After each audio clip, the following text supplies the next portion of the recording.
அத்தை இன்னைக்கு மதியம் என்னத்த லஞ்சு? லஞ்ச் பார்க்கறதுக்கு முன்னாடிமா நம்ம வியூவர்ஸ்க்கு ஒன்று சொல்லிக்கலான்னு. அது என்னன்னா, குழந்தைங்க சாப்பிடாம பசிக்கலன்னு சொல்கிற குழந்தைங்களுக்கு இளந்தம்பழம் வாங்கி கொடுங்க. அது நல்லா பசியும் தூண்டும், குழந்தைங்களுக்கு ரத்தமும் சுத்தம் பண்ணும். ரொம்ப உடம்புக்கு நல்லது இளந்தம்பழம். அதுவும் நாட்டு இளந்தம்பழமாக இருந்தால் இன்னும் ரொம்ப நல்லது. வாமா இன்னைக்கு என்ன லஞ்சுன்னு பார்க்கலாம்.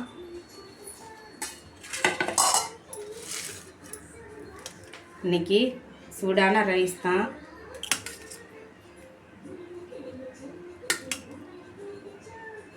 இன்னைக்கு எல்லாமே நம்ம வீட்டில் வெஜிடேரியன் தான்மா. இதே கத்திரிக்காய் முருங்கைக்காய் போட்டு மாங்காய் போட்ட சாம்பார்.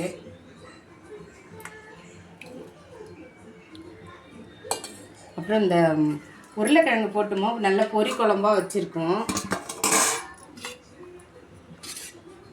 இது நல்லா சப்பாத்தி கூட வச்சு தொட்டுட்டு சாப்பிட்லாம். ஆனால் இதை போட்டு நல்லா சாதத்தில் போட்டு பிசைஞ்சு சாப்பிட்டோம்னா சூப்பராக இருக்கும். உருளைக்கிழங்கு இந்த பொரி குழம்பு,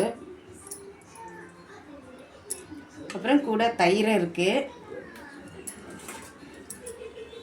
இது மசால் வடை செஞ்சுருக்கோமா, கடலப்பருப்பு உளுத்தம் பருப்பு ரெண்டும் போட்டு மிக்ஸ் பண்ணி வடை செஞ்சுருக்கோம்.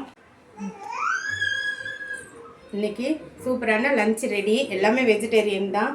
கத்திரிக்காய் முருங்கைக்காய் சாம்பார், உருளைக்கிழங்கு போட்டு பொரி குழம்பா செஞ்சுருக்கோம். தயிர் இருக்குது, மசால் வடை கடலப்பருப்பு உளுத்தம் பருப்பு போட்டு மசால் வடை மாதிரி செஞ்சுருக்கோம்.